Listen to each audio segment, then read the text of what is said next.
Victor är glad till det. Han känner lite dåligt samvete. Han tänker, jag har orsak till det här. Varje helg när jag vill ha Astrid. Ja, alla är Magnus, han har väl det också. Ja, och så sen som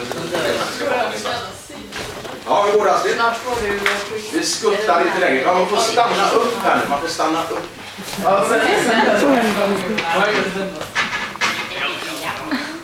Victor känner att, ja, nu blir det tvillingar igen. Jag får nog hjälpa till lite mer.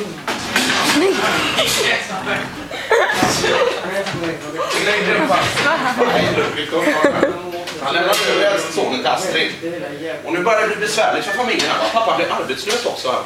Och sen börjar det skriva. Och det blir tungt och man har inte ätit. Och ätit frukost bra. Man börjar känna att det här känns lite kämpigt i familjen. Fler barn är på väg. Victor börjar tänka på det här med kondom. Han har hört talas om det. Han försöker plocka olika grejer, men han tycker ändå om varandra.